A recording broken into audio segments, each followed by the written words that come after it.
Mesdames et messieurs, frères et sœurs, chers amis, que Dieu vous bénisse abondamment. Je suis votre bien-aimé monsieur Guy Ambangito de Bahaba Motiga et je vous souhaite la bienvenue à la conférence Une heure pour Dieu, la croyance authentique.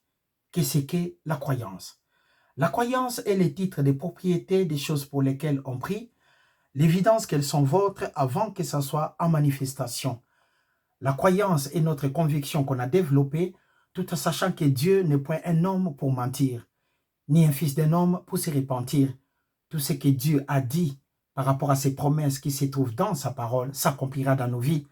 Mais ce que nous devons utiliser, c'est toujours la croyance. Et la croyance plus la croyance crée la conviction. Un fils ou une fille de Dieu qui est convaincu de la justice de Dieu, de son amour incorruptible, s'en sortira toujours. Bienvenue à la conférence Une heure pour Dieu, la croyance authentique. Le livre de Matthieu, chapitre 15. Nous allons lire le premier verset jusqu'au verset 17. Merci.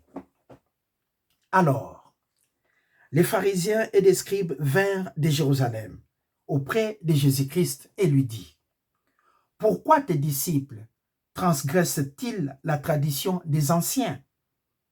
Car ils ne se lavent pas les mains quand ils prennent leur repas. Quand vous regardez cela, point de vue physique, au point de vue hygiénique, nous voyons qu'il peut y avoir un problème quand vous mangez et que vous ne vous lavez pas les mains.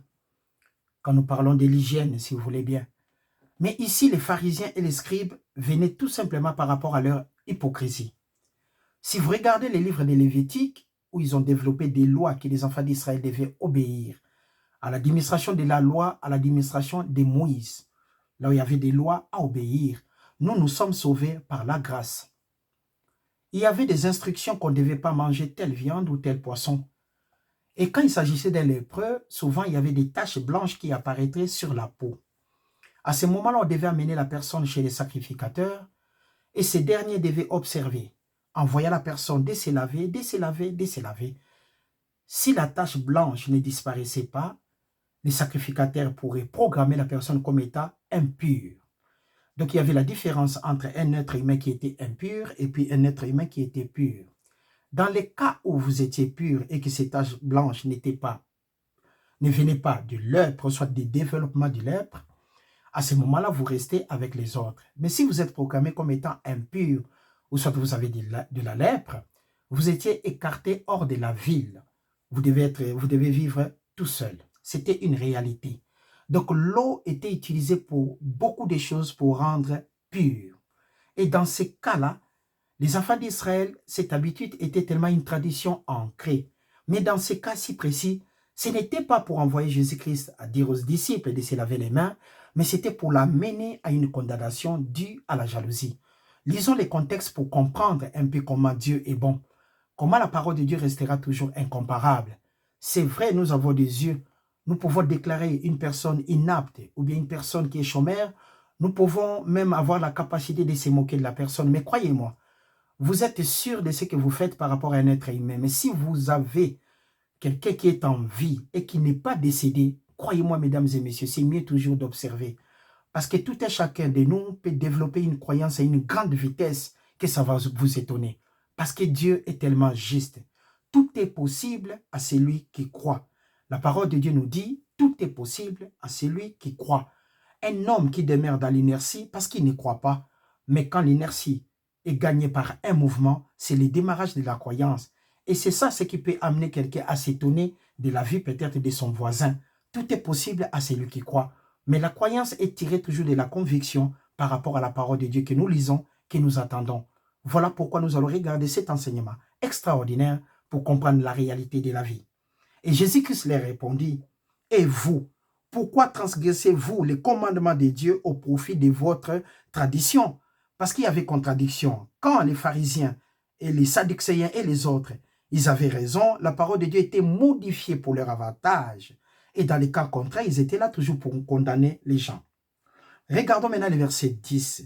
Ayant appelé à lui la foule, il lui dit, « Écoutez et comprenez. » Il ne s'agissait pas seulement que les gens l'écoutent, mais les enfants d'Israël devaient comprendre par rapport à ces contextes. Les disciples ne se sont pas lavé les mains avant de manger. Et c'était tout simplement une condamnation par rapport à la tradition à la tradition plutôt établie à l'administration de Moïse. Regardons. Ce n'est pas ce qui entre dans la bouche qui suit l'homme, mais ce qui sort de la bouche, c'est ça ce qui suit l'homme. Qu'est-ce qu'être souillé? C'est être sali. C'est comme si vous vous retrouvez dans le bourbier par rapport à un sanglier, la boue qui vous salit la vie. Être déshonoré, être éclaboussé, vivre des moments incroyables par rapport peut-être à des faux témoignages. C'est ça ce qui signifie être souillé. Mais la parole de Dieu nous dit, pour être souillé, qu'un homme, par exemple, soit souillé, ça vient de l'intérieur vers l'extérieur. Ce n'est pas ce qui rentre dans la bouche de l'homme qui suit l'homme, mais c'est ce qui sort de la bouche de l'homme qui suit l'homme. Jésus-Christ a expliqué cela par rapport aux disciples, parce que les pharisiens ont dit, ils ne se sont pas lavé les mains. Et Jésus-Christ leur a expliqué, ce n'est pas ce qui rentre dans l'homme qui suit l'homme, mais c'est ce qui sort de l'homme qui suit l'homme. Ici, nous parlons des choses pas tout simplement physiques, mais il s'agit des choses spirituelles qu'on doit comprendre. C'est de l'intérieur vers l'extérieur qui détruit, mais de l'intérieur vers et de l'extérieur vers l'intérieur ne détruit pas. Parce que ça vient toujours des profonds, dans la partie la plus profonde de l'homme. Il s'agit du cœur, par rapport à ce que nous pensons de faire à quelqu'un. Si vous avez une personne qui vous a fait du mal, votre réflexion, ça sera toujours comment vous devez vous venger. À ce moment-là, vous développez cela au fond de votre cœur. Bienvenue à la conférence 1 heure pour Dieu, la croyance authentique. Le thème de notre enseignement que nous allons travailler ce matin est « Ce n'est pas ce qui entre dans l'homme qui suit l'homme ». Nous avons regardé, être souillé, c'est être entaché, c'est être humilié par rapport à beaucoup de choses. Regardons. Il répondit, « Toute plante qui n'a pas été plantée par mon Père céleste sera déracinée. » Verset 17. « Ne comprenez-vous pas que tout ce qui rentre dans la bouche va dans le ventre, puis est jeté dans le lieu secret. » Verset 18. « Mais ce qui sort de la bouche vient du cœur. » Ce qui sort de la bouche vient comment? Hein? Du cœur. On s'arrête là. Maintenant, nous allons regarder Luc chapitre 6. Le livre de Luc chapitre 6. Et après, on va retourner dans le livre de Matthieu chapitre 15 pour comprendre cette réalité. Le livre de Luc chapitre 6. Que Dieu vous bénisse abondamment. Le livre de Luc chapitre 6. Cet enseignement est vraiment extraordinaire pour comprendre d'autres réalités et puis d'autres jugements de la vie. Le livre de Luc chapitre 6. À partir du verset 45. L'homme bon tire des bonnes choses du bon trésor de son cœur. Si vous avez la parole de Dieu remplie en vous, vous allez tirer que des choses positives. Connaître comment prendre du recul, comment avoir de la patience vis-à-vis d'une situation, comment avoir de la maîtrise et ne pas agir brutalement. Parce que vous tirez ça du trésor de votre cœur qui est rempli de la parole de Dieu. Regardons maintenant les contraires. Les méchants tirent des mauvaises choses de son mauvais trésor par rapport à ce qu'il a gardé toujours dans son cœur. Voilà pourquoi la parole de Dieu nous dit nous devons toujours demeurer dans l'assemblée. Nous devons toujours écouter et lire la parole de Dieu tous les jours de nos vies. Nous devons comprendre cela. Les croyants de Béret, ils étaient extraordinaires parce qu'eux, ils vérifiaient les Écritures. Si tout ce qu'on leur enseignait était juste, tout ce qu'on leur enseignait, si c'était juste, les croyants de Béret faisaient que cela. Nous sommes censés d'écouter et de lire la parole de Dieu tous les jours de nos vies. Ne fût-ce qu'un verset. 1 plus 1 égale 2, ainsi de suite. Vous êtes remplis de la parole de Dieu. Et vous tirez dans votre trésor des choses qui sont positives. C'est ça ce qui est la réalité. Mais si dans votre intelligence, vous n'avez pas la parole de Dieu, dans le moindre problème, vous allez agir en tant que païen. Vous allez agir en tant que quelqu'un qui ne connaît pas les oracles établis dans la parole de Dieu. De Genèse 1.1 en Apocalypse 22.21. Dans celle-ci, nous tirons que des bonnes choses par rapport à notre trésor. Je n'ai que la parole de Dieu. Pour agir, mes agissements seront toujours tirés de la parole de Dieu. Mais quelqu'un qui n'a qu'un couteau, pour réagir, il va utiliser que son couteau. Parce que c'est ce qu'il a. Vous ne pouvez pas donner ce que vous n'avez pas. Nous, nous donnons ce que nous avons, qui est la parole de Dieu. Même si je ne peux pas donner à 100%, mais Dieu est tellement bon. Mais donner seulement 1% de la parole de Dieu, ça vaut la peine. Ça vaut tellement de bénédictions. Et c'est la bénédiction de l'Éternel qui enrichit et il ne la fait suivre d'aucun chagrin. Si vous agissez par rapport à la parole de Dieu, croyez-moi, ce n'est pas du hasard. Vous avez tiré ça de votre trésor, de votre cœur. L'homme bon tire des bonnes choses de son cœur, la partie la plus profonde de l'être humain. Nous méditons beaucoup de choses par rapport à cette réalité. Que Dieu vous bénisse abondamment. C'est lui qui a la parole de Dieu dans son cœur rempli à déborder, agira comme étant quelqu'un qui demeure dans l'assemblée, dans la maison du Père. C'est celui-là qui est tellement rempli de la parole de Dieu. Vous allez contrôler même ses agissements. Il a beaucoup plus de patience. Et les autres peuvent même se moquer de lui. C'est quelqu'un qui n'est pas éveillé. Il n'agit pas. Pourquoi? Parce qu'il n'agit pas. Il ne comprend pas la réalité de la vie. Mais non, il tire tout simplement du bon trésor de son cœur. Il agit par rapport à cela. Que Dieu vous bénisse. Pourquoi? Car c'est l'abondance du cœur. C'est de l'abondance du cœur que la bouche parle. Quand vous avez un problème, c'est rempli, rempli, rempli. Et au moment où vous parlez, vous allez sortir que tout ce que vous avez déjà de l'intérieur. Si vous voulez venger une personne, il y a l'animosité, la méchanceté étant consommée dans votre cœur. Et quand vous allez parler, ça ne sera pas pour bénir. Ce n'est pas ce qui rentre dans l'homme qui suit l'homme, mais c'est ce qui sort de l'homme qui suit l'homme par rapport à ses pensées qui se trouvent dans son cœur, par rapport à des réflexions qu'il a gardées dans son cœur, par rapport à l'absence de la parole de Dieu dans son cœur. Voilà, on peut dire quelqu'un qui agit brutalement, on peut juger la personne, il réfléchit par rapport à ça. Que Dieu vous bénisse. Retournons maintenant le livre de Matthieu, chapitre 15. Verset 17. Ne comprenez-vous pas que tout ce qui entre dans la bouche va dans le ventre, puis est jeté dans le lieu secret? Mais ce qui sort de la bouche d'un être humain vient de son cœur. Et ce qui suit l'homme, c'est ça ce qui suit l'homme. Pourquoi? Car c'est du cœur que viennent les mauvaises pensées, la jalousie, le meurtre, l'adultère, les impudicités, les vols, les faux témoignages, les calomnies. Voilà les choses qui suivent l'homme, qui rabaissent, qui déshonorent l'homme. Voilà ces choses. Mais manger sans être lavé les mains, cela ne suit pas l'homme. On ne parle pas de l'hygiène. Parce que si vous avez par exemple touché du carburant, des choses, au déjà-vel ou quoi que ce soit, et que vous mangez directement, vous pouvez avoir des problèmes. Ici, c'est une partie spirituelle, de l'intérieur vers l'extérieur, qui est toujours condamnable, mais de l'extérieur vers l'intérieur, qui ne détruit pas. Pourquoi? Du point de vue spirituel, les mauvaises pensées sont tirées du cœur. Si vous voyez quelqu'un agir toujours méchamment, c'est par rapport à ce qu'il a. On donne que ce qu'on a. Ce qu'on n'a pas, on ne peut pas donner parce qu'on n'a pas. On a de la bonne volonté, on peut que donner de la bonne volonté. Voilà pourquoi nous disons à quelqu'un qui ne partage pas, ah, lui c'est un grigou, c'est quelqu'un qui ne partage rien, qui ne donne pas de l'argent quand quelqu'un a des problèmes. Ce n'est pas qu'il a de la mauvaise volonté, mais c'est ce qu'il a dans son cœur. Son cœur n'est tout simplement pas le cœur de partage, le cœur de service, le cœur des familles, le cœur d'assistance, le cœur de quelqu'un qui agit quand il y a un problème. Nous sommes capables de toutes choses, mais les mauvaises pensées, tout ça, ça vient toujours de notre cœur. On ne parle pas des choses physiques, mais c'est l'agissement spirituel, la synchronisation de la pensée par rapport à ce qu'il y a au cœur, la synchronisation de la bouche par rapport à ce qu'on a au cœur. La vitesse des disques qu'il y a dans le cœur, ça doit être la même vitesse de votre bouche. Quand vous parlez, vous dites la réalité. Je vous donne un exemple.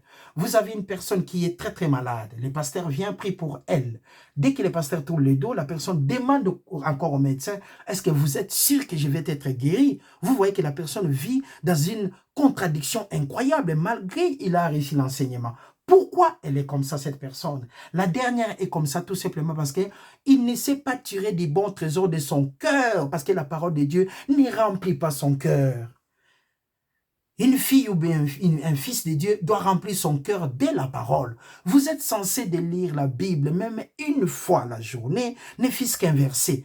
Et votre cœur sera rempli et vous serez capable de tirez dans la boîte à gâteaux à papa face à n'importe quelle situation. Même quand vous parlez, vous bénissez. Voilà des choses qui suivent l'homme. Regardons encore.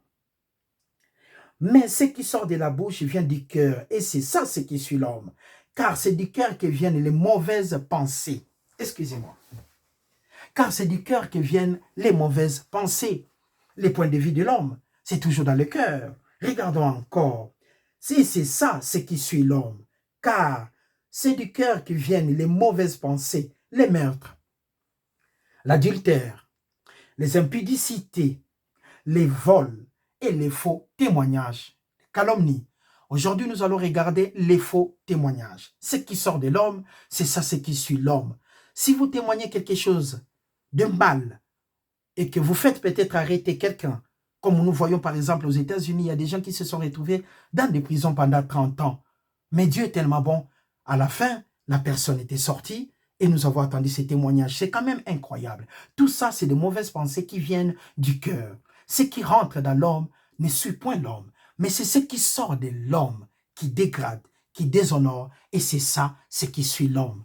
Mais attends que les enfants de Dieu, mais nous, ce que nous devons faire, c'est toujours de bénir. Mais pour bénir quelqu'un, ton cœur, les puits qui se trouvent dans l'homme doit être rempli tout simplement de la parole de Dieu et pas d'autre chose. Nous parlons par rapport à ce que nous apprenons et nous donnons que ce qu'on a. Personne ne peut donner au-delà de ce qu'il a appris et personne ne peut rendre disponible ce qu'il n'a pas. Nous rendons toujours disponible ce qu'on a. Si je suis bon, c'est parce que dans mon cœur, je peux puiser que la parole de Dieu. Si je suis mauvais, c'est par rapport à ce qu'on m'a appris. C'est par rapport à l'éducation que j'ai réussi que je peux agir que de cette façon-là. Mais si j'ai appris que des bonnes choses, je peux donner que des bonnes choses. Et des bonnes choses, ça se trouve où? Dans la parole de Dieu. De Genèse 1:1 en Apocalypse 22:21. L'homme bon tire des bons trésors de son cœur pour donner que du trésor, pour fournir des diamants, du topaz. Tout ce que la personne a peut donner. Mais si vous avez que la mauvaise foi, vous allez fournir que des choses qui peuvent suyer, dégrader, déshonorer et maltraiter, faire du mal aux autres. Que Dieu vous bénisse. Nous allons regarder cela. Les livres des Proverbes chapitre 25, la partie que nous allons développer et puis nous allons faire à la suite et les faux témoignages. Les livres des Proverbes. Proverbes chapitre 25. Proverbes chapitre 25, à partir du verset 8 jusqu'au verset 10. Ce qui sort de l'homme suit l'homme. Regardons. Ne te hâte pas d'entrer en contestation, en dispute, de peur qu'à la fin, tu ne saches que faire. Lorsque ton prochain t'aura outragé, défends tout simplement ta cause contre ton prochain, mais ne révèle pas les secrets des nôtres, de peur qu'en l'apprenant, il ne te couvre de honte et que ta mauvaise renommée ne s'efface pas. Tu deviendras comment? Souillé, sali par rapport à un faux témoignage. Des fois, nous pouvons condamner des gens sans pour autant poser des questions. Des fois, on peut condamner quelqu'un. Tu vois une personne s'habiller toujours de la même façon. Le lundi, tu le vois en chemise rouge. Le mardi, la même chose. Le mercredi, la même chose. Au lieu de poser la question à la personne, vous êtes là pour critiquer à côté. Mais vous ne savez pas des moments difficiles que la personne traverse. Elle n'a pas d'argent pour acheter une nouvelle chemise. Mais vous qui en avez 3 ou 4, au lieu de se moquer d'elle, appelez-la et puis donnez la chemise, rendez ça disponible. Au lieu peut-être de se moquer. Des faux témoignages. Des fois, nous condamnons des personnes par rapport à des vérités que nous ne savons pas. Si vous voyez une personne marcher vraiment en déséquilibre, vous dites, regarde comme elle marche. Mais vous ne savez pas, peut-être elle est malade tout simplement, elle a des problèmes de la hanche. Comme on dit ici en Suisse, une personne, un conducteur, une personne que vous voyez, un piéton, c'est un conducteur normalement, mais qui a trouvé une place de parc. Voilà pourquoi la personne est à pied. Mais en fait, elle possède la voiture, mais la voiture est garée quelque part. Et pour rentrer dans sa maison, elle ne peut pas rentrer avec la voiture. C'est une réalité. Des fois, nous sommes capables de condamner sans se renseigner. Mais dès que nous savons maintenant la vérité, nous commençons à regretter. Et là, tout est consommé, c'est trop tard. Ce qui rentre dans l'homme ne suit point l'homme. Mais c'est ce qui sort de l'homme qui suit l'homme. Avant d'entrer en contestation, en dispute avec qui que ce soit, renseignez-vous, comprenez une réalité pour ne pas faire du mal, pour ne pas déshonorer votre ami, pour ne pas déshonorer votre frère, pour ne pas déshonorer toute une famille, pour ne pas déshonorer des personnes qui sont proches de toi, Que Dieu bénisse ton cœur. Ça peut nous arriver dans la vie. La colère, des fois, emporte par rapport à la patience. Mais en tant que des enfants de Dieu, cherchons toujours à puiser dans notre trésor qui se trouve dans notre cœur. Même au travail, il y a des gens qui vont tellement rapides, qui sont là pour condamner ceux qui ne sont pas rapides. Mais personne ne sait pourquoi la personne qui est derrière moi n'est pas rapide. Renseignez-vous et vous allez comprendre peut-être, il n'est pas tout simplement bien réveillé. Il y a peut-être des problèmes à la maison, l'enfant est malade. L'enfant est malade. Mais elle est quand même venue au travail pour gagner, pour permettre à la famille de subsister. Que Dieu vous bénisse. Ce n'est pas ce qui rentre dans l'homme qui suit l'homme, mais c'est ce qui sort de l'homme qui suit l'homme. Les mauvaises pensées. Mais aujourd'hui, nous allons tirer les faux témoignages. Le livre de Jacques, chapitre 3. Le livre de Jacques, chapitre 3. Que Dieu vous bénisse abondamment. Le thème de notre enseignement, ce n'est pas ce qui rentre dans l'homme qui suit l'homme. Encore une fois, bienvenue à la conférence Une heure pour Dieu, la croyance authentique. Il y a toujours des jugements dans la vie parce que nous ne comprenons pas comment différencier l'œuvre de Dieu par rapport à ce qui reste dans ce monde.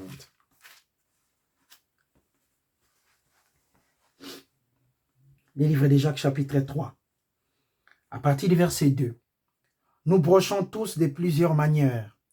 Si quelqu'un ne branche point en parole, c'est un homme parfait, capable de tenir tout son corps en bride, attaché. Tenir son corps en bride, ce qui veut dire attaché. Il n'y a aucun mouvement et tout est protégé. Cet homme-là est parfait, qui arrive à tenir son corps en bride. Cet homme-là est tout simplement parfait. Si nous mettons les morts dans la bouche des chevaux pour qu'ils nous obéissent, nous dirigeons aussi leur corps. Verset 4. Voici, même les navires qui sont si grands et qui poussent des vents impétueux sont dirigés par un très petit gouvernail au gré du pilote. Même des navires énormes, c'est toujours dirigé par un petit gouvernail pour la direction. Verset 5. Nous allons voir maintenant l'organe que si quelqu'un arrive à tenir, il est plus que vainqueur. Mais tout ce qui sort dans l'homme, c'est ça ce qui suit l'homme. Celui qui garde le silence est toujours prudent dans la vie et a moins de problèmes. Regardons la différence. De même, la langue, je répète, la langue, un tel petit membre et elle se vante de grandes choses. Voici comme un petit feu peut embraser une forêt. La langue aussi est un feu.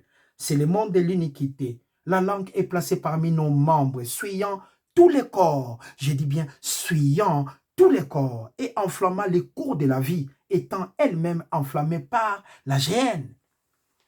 J'étais dans une maison, donc dans un appartement ici en Suisse, et un jour, on devait nettoyer les habits. On est parti demander au concierge la clé pour qu'on nous donne les droits d'aller à la buanderie. Parce que c'est organisé comme ça. Si chacun avait une machine à laver dans la maison, dans son appartement, ça ne jouait pas. Pour cela, c'était centralisé à la cave. On est parti chez le concierge, je lui ai demandé la clé. Ce dernier a refusé. Il a dit qu'on était des réfugiés et qu'on n'avait pas les droits d'avoir accès à la buanderie. Et à la fin, j'ai pris ma feuille de salaire, dans ma fiche de salaire, j'ai montré au concierge. Il a regardé et puis il a tout simplement libéré. On voit par là qu'il m'avait traité des réfugiés, ainsi que tout le monde qui était là, par rapport à ce que lui voyait de ses yeux.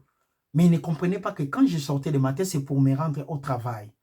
Ne jugez point et vous n'allez pas être jugés, mes bien-aimés. La langue, cet organe, quand on ne la maîtrise pas, quand on ne maîtrise pas la langue, on ne peut pas s'en sortir. On aura toujours des problèmes à se justifier tous les jours de sa vie. La langue, tout simplement, qui peut souiller tous les corps, qui peut enflammer même les cours de votre vie. Vous cherchez un travail, vous trouvez à la porte un monsieur qui est mal habillé. Vous vous dites tout simplement, comme c'est une banque, lui, il ne peut pas être directeur. Et vous dites à ces messieurs, dégagez, moi je dois passer, j'ai un rendez-vous avec les directeurs. Vous avez raison, vous avez rendez-vous avec les directeurs. Mais si vous arrivez au bureau, la secrétaire vous dit non, le directeur est à l'extérieur, il est parti fumer. Après, il va se retourner. Vous dites maintenant au secrétaire, c'est qui? C'est la personne que j'ai vue devant la porte. Il dit, ah oui, c'est lui le directeur. Qu'est-ce que vous allez faire à ce moment-là? C'est votre langue qui vous a trahi. C'est une réalité. Vous parlez du mal d'une personne. Les jours où on vient, on vous met à côté, on vous explique quels a été vraiment les problèmes. On vous met maintenant au clair. Vous avez la compte remplie. Vous avez souillé la vie d'une personne, mais vous-même, vous ne mettez pas en réalité que ce sont ce qu'on appelle des faux témoignages. Que Dieu vous bénisse. Si vous maîtrisez votre langue, vous êtes presque à 80% d'être parfait parce que c'est lui qui arrive à tenir son corps en bride. C'est cette personne-là qui s'en sortira dans la vie. C'est lui qui arrive à tenir sa langue aussi en bride. C'est cette personne-là qui s'en sortira. Toutes les espèces de bêtes et des oiseaux et d'oiseaux, des reptiles et d'animaux marins sont domptés et ont été domptés par la nature. Nous sommes capables même de dompter des lions. Quand nous rendons dans des jardins, nous voyons des lions. Pourtant, le lion est tellement puissant. Mais l'homme est capable de dompter des lions. Regardons. Mais la langue dans la bouche, aucun homme ne peut la dompter. C'est un mal qu'on ne peut réprimer. Elle est pleine de venins mortels. Quand nous parlons, on doit toujours tourner la langue 7 fois pour bénir en tant que des croyants. Mais pour bénir en tant que chrétien, vous devez tirer des bons trésors de votre corps. Parce que tout ce qui sort de l'homme, c'est ça ce qui peut souiller l'homme, qui peut dégrader l'homme, qui peut vous salir dans la vie. Avant de parler, tournez votre langue plusieurs fois. Vous allez comprendre que c'est en parlant qu'on bénit. C'est dans la même bouche qu'on peut bénir et c'est dans la même bouche qu'on peut aussi maudire. Mais nous qui réclamons que nous sommes des chrétiens, que nous sommes des engagés dans la parole de Dieu, que nous sommes des ambassadeurs de Dieu, nous devons agir en tant que tels par rapport à tout ce que nous disons de nous-mêmes. C'est ça une réalité. Si vous arrivez à tenir votre langue en bride, vous sortirez plus que vainqueur. Mais si vous êtes incapable de tenir votre langue en bride, vous serez une personne qui n'ira qu'au tribunal de la paix tous les jours de sa vie. Pourquoi? Parce que vous n'arrivez pas à tenir votre langue en bride, afin que ça ne bouge pas par rapport à une réalité. Avant de témoigner ou lancer des faux témoignages, vous devez réfléchir à ce que vous faites. Parce que vous condamnez la vie d'une personne. Vous enflammez les cours même de la vie d'une personne. Partout où nous sommes dans la vie, même au travail. Imaginez-vous, vous êtes peut-être dans un hôpital, excusez-moi, et que vous témoignez, vous dites, écoutez, j'avais laissé 3 médicaments, 3 comprimés hier, qui étaient destinés à un patient X. Et le matin, la dernière personne vient et dit, non, j'ai trouvé 3 comprimés qui étaient destinés à un patient Y. À ce moment-là, il y a contradiction. On ne sait pas quelle est la personne qui a pris ces comprimés. Et c'est dangereux pour l'autre qui n'était pas destiné. À ce moment-là, c'est une situation grave. Votre collègue risque d'être viré du travail et sa famille souffrira, toujours par des faux témoignages, quand on n'arrive pas à tenir en bride sa langue. Le bon trésor de l'homme est tiré dans son cœur. Et c'est dans des cœurs que nous emmagasinons la parole de Dieu tous les jours de nos vies. Dieu est tellement bon. A tant aimé le monde qu'il a donné son Fils unique, afin que quiconque croit en lui ne périsse point, mais qu'il ait la vie éternelle. Nous voyons dans ces versets, il y a déjà l'amour de Dieu qui surpasse. Alors quand il y a un problème, nous mettons tout d'abord en premier lieu, tirer de notre trésor de l'amour pour comprendre comment réagir. Savoir tenir sa langue en bride. Tout ce qui rentre dans l'homme ne suit point l'homme, mais c'est ce qui sort de l'homme qui suit l'homme. Les impudicités, des faux témoignages, les vols, et ainsi de suite. Le livre de Jacques, chapitre 3. Nous allons lire maintenant le verset 16. Car là où il y a un zèle amer, un esprit de dispute, il y a aussi du désordre et toutes sortes de mauvaises actions. Mais la sagesse d'en haut, premièrement pure, ensuite pacifique, modérée, conciliante, pleine de miséricorde et de bons fruits, exempte de duplicité et d'hypocrisie. Que Dieu vous bénisse. Quand nous lisons cela, nous comprenons. Regardons le verset 10, 9 plutôt. Par elle, la langue, nous bénissons le Seigneur.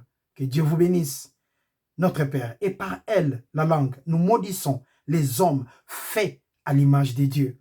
De la même bouche sortent les bénédictions et la malédiction. Il ne faut pas, mes frères, qu'il en soit ainsi.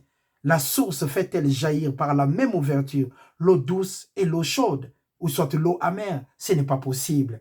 Un figuier, mes frères, mes sœurs, mes bien-aimés, peut-il produire des olives ou une vigne, des figues? De l'eau salée ne peut pas non plus produire de l'eau douce.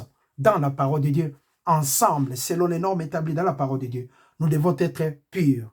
Ensuite, pacifique, modérée et conciliante. Que Dieu vous bénisse abondamment. Ce qui sort de l'homme suit l'homme, mais ce n'est pas ce qui rentre dans l'homme qui suit l'homme. Nous avons regardé cet enseignement, nous avons compris que les jugements des pharisiens, c'était pour condamner Jésus-Christ par rapport à la tradition. Mais Jésus-Christ n'est pas venu pour abolir la loi, mais pour l'accomplir. Il était venu pour compléter des choses qui manquaient. L'hypocrisie des pharisiens pouvait même détruire la vie de quelqu'un, parce qu'on agit que par rapport à ce qu'on comprend. Le cœur de l'homme est rempli tellement de choses, mais la parole de Dieu nous dit que ça doit être la priorité une dans nos cœurs. Nous devons remplir nos cœurs dès la parole de Dieu. Ils ont dit pourquoi les disciples ne se lavaient pas les mains avant de manger. Ça, c'était le point de vue hygiénique? Non. C'était de l'hygiène? Non. C'était tout simplement pour faire condamner Jésus-Christ par rapport à la tradition concernant la lèpre et autres. Mais Jésus-Christ leur a dit, vous prenez la parole, vous l'interprétez pour votre propre bien. Mais moi, je vous dis, ce n'est pas ce qui rentre dans l'homme qui suit l'homme, qui peut rendre l'homme malheureux spirituellement, mais c'est ce qui sort de l'homme qui suit l'homme. Parce que les bons trésors d'un croyant, d'un chrétien, d'une fille de Dieu, ça se trouve dans son cœur. Et nous devons planter dans nos cœurs qu'est la parole de Dieu. Comment on peut planter dans le cœur la parole de Dieu? Tout simplement la lire. Tous les jours, si on remplit le corps d'un verset, pendant une année, nous pouvons avoir tellement de versets dans notre cœur. 360. C'est magnifique. Hein? Nous devons avoir ça dans notre cœur, des versets. Et ça va régner en nous tous les jours quand on lit. Le minimum, c'est les 360 que nous pouvons lire. C'est ça. Dieu est tellement amour. Et quand l'homme maintenant tire du bon trésor dans son cœur, il peut agir autrement, quelle que soit la situation. Mais nous avons vu, par rapport à l'état de l'homme, par rapport à ce qui sort de l'homme, qui peut suivre, il y a aussi des faux témoignages. Mais pour maîtriser des faux témoignages, la parole nous parle de la langue. Quiconque arrive à maîtriser sa langue, la personne s'en sortira plus que vainqueur, s'enflamme les cours de la vie. Nous sommes capables de tout dompter, mais il n'y a aucun homme qui a réussi à dompter la langue. Voilà pourquoi la parole de Dieu nous dit toujours de renouveler notre intelligence avant d'agir. Cherchez toujours à faire du bien et non du mal. Cherchez toujours à créer l'équilibre et non la condamnation. Cherchez toujours à apporter de l'amour et non de la haine. Ce n'est pas ce qui rentre dans l'homme qui suit l'homme, mais c'est ce qui sort de l'homme qui suit l'homme. Magnifique cette parole qui est tellement incomparable que Dieu l'a mis au-dessus de sa renommée. Je vous souhaite tout simplement un bon week-end. Je sais que ça continue et je vous souhaite aussi plus précisément un bon dimanche. Pour nos frères et sœurs qui sont dans les hôpitaux, que Dieu bénisse vos cœurs. Que l'Éternel des armées vous accompagne. Faites en sorte seulement que votre confession du cœur soit la même que la confession de votre bouche. Qu'il y ait cette harmonie et vous allez vous en sortir. Pour nos frères et sœurs qui ne sont pas dans des hôpitaux, qui sont en bonne santé, mais qui n'arrivent pas à trouver du travail et puis aider leur famille. Croyez-moi, la croyance est le titre de propriété des choses pour lesquelles on prie, l'évidence qu'elles sont nôtres avant que ça soit en manifestation. Croyez-moi, si vous agissez par rapport aux normes établies dans la parole de Dieu, que tout est possible à celui qui croit, vous devez être sûr que vous avez cherché du travail. Et le verbe chercher par rapport au travail, ce n'est pas ce qu'on pense. Savoir se lever le matin et trouver des entreprises et demander vos droits par rapport à Dieu. Vous allez trouver du travail. Il n'est point un homme pour mentir, ni un fils d'un homme pour se repentir. C'était là. Ce n'est pas ce qui rentre dans l'homme qui suit l'homme. Que Dieu vous bénisse abondamment, avec joie et simplicité de cœur. C'était votre bien-aimé, M. Guy Ambangito de Bahaba Motiga. Merci.